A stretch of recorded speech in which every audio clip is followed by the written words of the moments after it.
Hoje é dia de Copa, é mata-mata, é dia de Copa do Brasil. Internacional e Fluminense começam a decidir uma vaga nas quartas de final da competição. Logo mais aqui em Porto Alegre, no estádio Beira-Rio, às 9h30 da noite, a bola vai rolar para mais um jogo. Eu imagino mais um jogo, espero que seja um jogo histórico e novamente favorável ao Fluminense. Esse confronto que é repleto de jogos importantíssimos. Recentemente tivemos aquela classificação inesquecível para a final da Copa Libertadores aqui mesmo no Beira-Rio. Que a história possa se repetir. É claro que são importâncias diferentes, mas chegar às quartas de final da Copa do Brasil, avançar nesta competição, é sem dúvida alguma um objetivo muito importante do Fluminense na temporada. O momento, a gente sabe, o momento não é bom, não é positivo, mas agora é hora de deixar um pouquinho o Campeonato Brasileiro de lado, esquecer um pouquinho o Brasileirão e torcer para que o time possa se reencontrar, assim como aconteceu na Copa do Mundo de Clubes, que hoje o Fluminense possa fazer o jogo que ainda não fez desde que voltou dos Estados Unidos. A partir de agora, todas as informações de Fluminense e Inter e Fluminense, as análises, temos muitas notícias, temos muitas coisas importantes, ingredientes importantes para acrescentar aqui neste pré-jogo. Então, bora, vamos começar.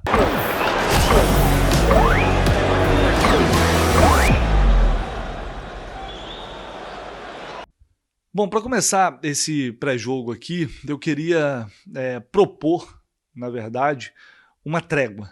Né? Uma trégua, eu acho que a confiança, ela tá, como eu falei até no vídeo de ontem, né? É natural, super normal que o torcedor esteja desconfiado, alguns desanimados, alguns, até os mais confiantes, talvez com menos confiança neste momento, acreditando um pouco menos, é super natural.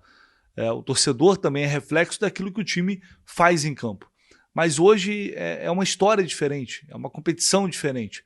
Então eu gostaria de propor uma trégua nesse momento que obviamente é de cobrança e tem que ser realmente de cobrança, porque esse time foi montado para entregar mais. Ele pode entregar mais, mostrou isso dias atrás numa Copa do Mundo de Clubes num nível altíssimo. Então, é o que eu sempre falo, a gente cobra de quem a gente espera alguma coisa. Dessa equipe, a gente sabe que pode esperar algo mais. Nesses últimos 4 jogos, não aconteceu, é fato. Foram derrotas que machucaram bastante. Contra grandes equipes, jogos difíceis, sim. Mas ainda assim, não é normal, não é natural perder de maneira consecutiva as 4 partidas, dessa forma, ainda mais cometendo tantos erros.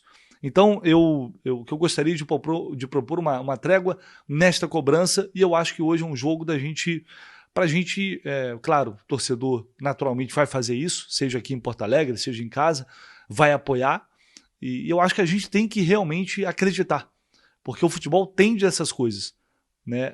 Quem imaginava, primeiro, voltando um pouquinho na história, quem imaginava o Fluminense chegar numa semifinal de Copa do Mundo? Assim como ninguém imaginava que o time que impressionou todo mundo, que surpreendeu, pelo menos a maioria, ninguém imaginava que o Fluminense fosse voltar dos Estados Unidos e perder 4 jogos consecutivos e despencar na tabela do Campeonato Brasileiro. Ninguém imaginava, a gente não esperava por isso. Sabíamos que seria difícil, mas não, pelo menos não com tantos resultados negativos assim em sequência. E por que eu estou falando isso? Porque o futebol nos surpreende. Não seria absurdo nenhum hoje o Fluminense chegar no Beira-Rio e fazer um grande jogo contra o Internacional, porque são 2 grandes equipes. Né? O Internacional não é nenhuma seleção, não é nenhum bicho-papão. É um confronto equilibrado, não tem dúvida nenhuma sobre isso. E eu realmente acredito que o Fluminense pode entregar aquilo que a gente sabe que esses jogadores podem fazer dentro de campo. Então por isso eu estou propondo esse momento aqui de trégua, de apoio, de demonstração de apoio. Por mais difícil que seja, o recorte recente é negativo. Né? Tem a impressão ainda, aquela coisa ruim que ficou pela saída do John Ares, aí vem as derrotas e aquela bola de neve ela vai crescendo.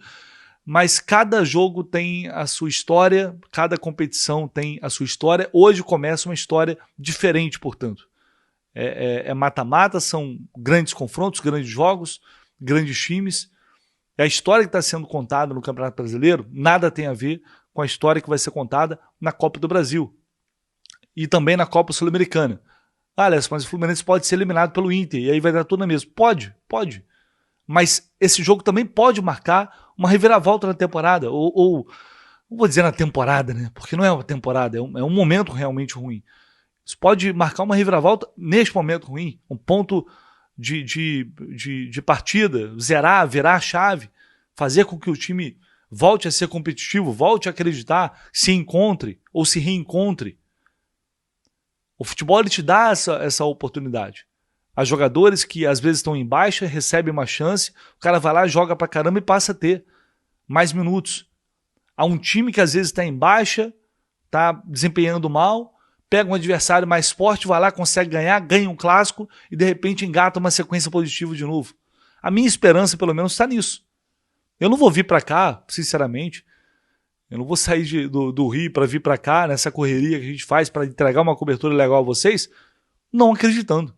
Eu não vou vir para cá imaginando que o Fluminense vai perder o jogo. Eu não vou entregar os pontos antes da partida. E acho que ninguém deve fazer isso. Eu realmente acredito e acho que esse time tem condições de enfrentar o Internacional e conseguir um bom resultado aqui. Agora, como vai fazer isso? Aí depende do Renato Gaúcho. E aí que a gente vai entrar já no assunto que é a provável escalação do Fluminense, que hoje pode ter, mudanças, mais uma vez, para variar. O Renato pode voltar para um esquema com 2 zagueiros. Eu diria que a tendência maior é essa, a partir do momento que ele não tem o Ignacio, que seria titular. Se ele tem o Ignacio, eu acho que talvez ele repetisse hoje os 3 zagueiros. Ele não tem. Então eu estou imaginando que o Renato vai voltar com o 4-3-3. Com Soteldo e Serna na frente, muito provavelmente, ou Canóbio, para talvez reforçar um pouco mais essa marcação. Não descartaria completamente essa possibilidade, não. Tá? Mas, olha, não seria legal o Ganso entrar no meio de campo, 4-4-2 com 3 volantes, o Ganso para melhorar a série de bola, para fazer essa bola chegar com mais qualidade, para, quem sabe, dessa forma os atacantes terem chance realmente de finalizar? Eu acho que é uma coisa que pode acontecer. Para esse jogo ainda acho que não. Até pela questão da competitividade do Ganso, dos poucos minutos que ele teve desde que voltou, né? Vem entrando no segundo tempo, não está ainda na sua melhor rotação, aliás, não esteve ainda na temporada. Por isso eu não aposto, pelo menos a princípio, no Paulo Henrique Ganso começando o jogo. Vamos à provável escalação do Fluminense, que deve entrar em campo com Fábio, Samuel Xavier, Thiago Silva, Freitas e Fuentes, deve voltar na lateral esquerda. No meio de campo, Hércules ou Bernal, acho que eles brigam por essa vaga, com no Martinelli e Nonato. E aí no ataque, Serna, Soteldo e Germancano. Uma outra opção também seria, por exemplo, tirar ali o Serna, talvez, o Serna ou o Soteldo e escalar o Manuel, que atuou contra o São Paulo, e assim, o Manuel em si, ele não fez uma partida ruim enquanto esteve em campo, né? Pelo menos não achei que não, principalmente levando em consideração o tempo que ele ficou fora, lesionado. Lesionado não, né? Porque não vinha sendo utilizado mesmo. A gente tem 2 desfalques, 3, perdão, o Riquelme segue fora, passou por exames, não consegui apurar ainda se ele teve lesão ou não, isso tem que ser confirmado. O René, que teve um problema no calcanho esquerdo, é a dúvida, pode ser que ele apareça no banco de reservas, mas acho que não deve começar o jogo. Tá? Mas pode ser que ele seja relacionado, ele vinha se recuperando, vinha tratando, vinha evoluindo bem, mas não é certo. Se o René não for para o banco, o Wagner, jovem, sub-20, deve ser relacionado. E aí o Ignacio também, que sofreu essa lesão. Tá? Então a gente vai debater aqui qual a melhor escalação. Hoje o Fluminense tem uma melhor escalação? Acho que começa a partir daí. O Renato não conseguiu encontrar esse time, e ele não vem dando sequência à equipe. Ele não definiu o time titular, bom, saiu o Ares, agora o meu time titular vai ser esse daqui, para pelo menos eu tentar dar uma sequência, ver como vai reagir. A questão é que eu acho que o Renato não tem certeza sobre isso. Ele não tem convicção, não no trabalho dele, na competência dele, mas ele não tem convicção sobre qual time é o melhor para este momento, enquanto os reforços não chegam. É essa sensação que passa à medida que ele vai mexendo, vai trocando jogadores, vai tirando um, vai colocando o outro, vai mudando esquema. Variar esquema com convicção em cima de treinamento, de acordo com a postura do adversário, é bom, é algo positivo, claro que é. Elogiamos isso na Copa do Mundo. Mas o recorte, a sensação que passa é de um treinador que está perdido após perder a sua referência técnica e ainda não conseguiu encontrar ali um norte uma nova espinha dorsal que possa dar tranquilidade e o equilíbrio que o Renato está buscando. Ou seja, se defender bem, que é o que o Fluminense fazia bem e não está fazendo nessas derrotas, e fazer gol. Está com muita dificuldade. Fazer com que os seus atacantes tenham oportunidade de gol. E está difícil também. E quando tem, também não estão aproveitando. Então hoje vai ser um jogo muito importante. Um jogo muito de muito cuidado, atenção, concentração, que é o que o Fluminense não vem tendo nessas partidas. Não vou nem falar contra o São Paulo, porque contra o São Paulo foi aquilo que a gente viu. Mas é ter atenção do início ao fim. Isso é mata-mata. Não tem margem para erro. Se você erra, você pode estar eliminado. Então, vamos ver como o jogo vai se apresentar. Se o Inter vai vir para cima. Se o Fluminense vai buscar o contra-ataque. Se o Fluminense vai dar a bola para o Inter e ver como as coisas vão acontecer. Porque dependendo de como as coisas caminharem, é importante se manter vivo no Maracanã. Eu estou falando do empate. Por isso eu estou falando, vamos esquecer o Campeonato Brasileiro. O empate, para levar a decisão para o Maracanã, não seria um resultado ruim. Vai entrar em campo pensando no empate? Claro que não. Mas a gente tem que considerar que é um jogo de 180 minutos. O jogo não acaba hoje no Beira-Rio. Tá? Então é importante o time ter essa maturidade. Jogadores experientes têm, treinadores experientes têm. Então é saber levar o jogo. Vai ter que se arriscar em algum momento, mas não de maneira exagerada, não cometendo erros na frente da área, não entregando bola de graça para o adversário. Tudo isso faz muita diferença. Eu espero que o Fluminense hoje realmente tenha uma postura, e principalmente, de novo, repetitivo, é desesperador, mas bola aérea. Atenção na bola aérea. O Fluminense vai levando gol todo o jogo assim. E o Inter tem jogadores que também aproveitam bem isso, o Borré, o Vitão, jogadores que sabem aproveitar, chegar na área, fazer o mercado, se entrar depois eventualmente, enfim. Vamos torcer para que possamos ver novamente uma melhor versão do Fluminense em campo, algo próximo do que a gente viu durante a Copa do Mundo. É uma partida que vai exigir muito tática, tecnicamente, mas também do emocional, assim como todo confronto mata-mata. Fluminense sem condições? Tem, eu acredito que dá para, no mínimo, se manter vivo e a gente decidir essa vaga no Maracanã. Esqueci de passar aqui para vocês só o breve histórico como normalmente eu faço, E fui ver aqui que nos últimos 12 jogos tem sido equilibrado também. O Fluminense tem aqui, são 5 vitórias do Fluminense, 4 vitórias do Internacional, 3 empates nos últimos 12 jogos. Fluminense que já ganhou o Inter no Beira-Rio esse ano pelo Campeonato Brasileiro, um jogo recente, 2-0, com aquele belíssimo gol do Serra. Teve até gol do Paulo Baia no Beira-Rio. Pois é, vitória do Fluminense. Ano passado perdeu no Beira-Rio por 2-0 e empatou no Maracanã em 1-1, os confrontos mais recentes. O total aí, 96 jogos, 32 vitórias do Flu, 29 empates e 35 derrotas. Vamos ver o que disse Soteldo da Flu TV. Ele falou com a Flu TV. Bora ver aí o que disse o atacante do Fluminense. Tratar de errar o menos possível, a gente seguir jogando como a gente vem jogando. Eu acho que esse momento vai passar, espero que seja amanhã, a gente faça um bom jogo, levar uma boa vantagem para Rio, para depois disputar o que vai ser essa volta lá em casa. Muito bem, e agora vamos falar do Internacional, o adversário de hoje, muito importante, claro, e vamos trazer um raio-x completo aqui agora do Internacional. Em Lucas Dias, meu irmão, parceiro, grande repórter que acompanha o Inter, tem o canal dele aqui no YouTube, Lucas Dias Repórter, quem puder curtir lá também, seguir, se inscrever no canal do Lucas, vai ser muito maneiro se chegar uma galera tricolor lá, um cara que faz um trabalho muito sério, respeita muito todos os clubes e tem muita qualidade. Ele vai trazer aqui todas as informações, o ambiente no Inter tá pegando fogo, com essa história aí de jogadores que se envolveram com a esposa de um cara do alto escalão ali do clube.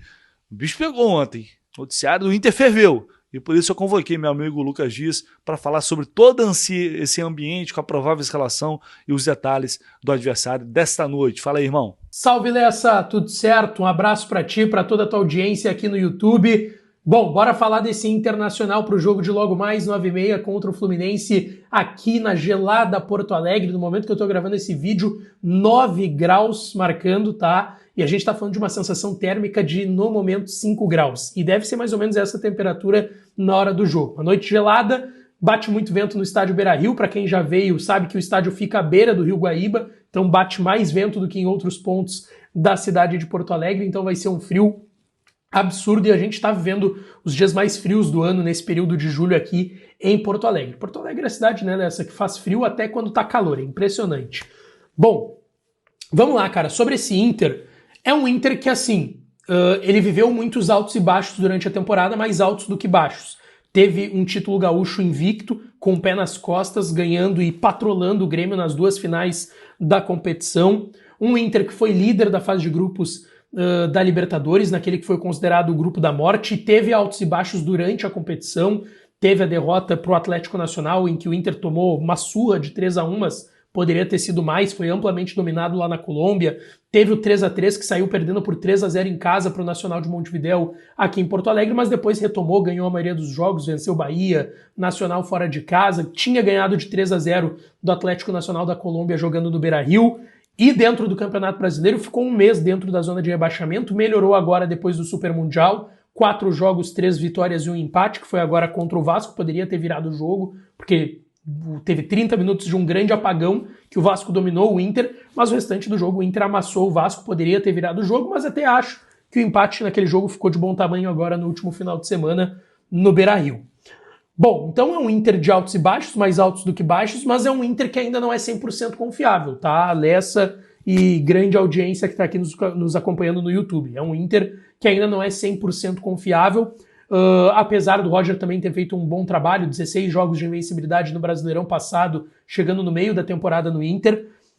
A dúvida é o Inter da Libertadores, do Gauchão, ou é o Inter que ficou um mês na zona de rebaixamento no Campeonato Brasileiro? Essa é a grande dúvida do que é esse Inter, que já deixou claro, o foco é nas Copas, é na Copa do Brasil, é na Libertadores, que vai ter o Flamengo nas oitavas de final da competição, e o Inter está trabalhando para isso, para administrar o Brasileirão e dar vida nas Copas, porque o Inter quer muito um título de expressão nesse ano, não ganha um título de expressão desde a Recopa de 2011, né, depois que tinha ganhado a Libertadores em 2010, desde então só títulos gaúchos, enfim, títulos de menor expressão, então o Inter quer voltar a ganhar um título de expressão e para isso está focando nas Copas, que é onde enxerga maior possibilidade disso, tá? Em relação ao time, vão ser 2 grandes mudanças em relação ao jogo contra o Vasco, mudanças que a gente já esperava.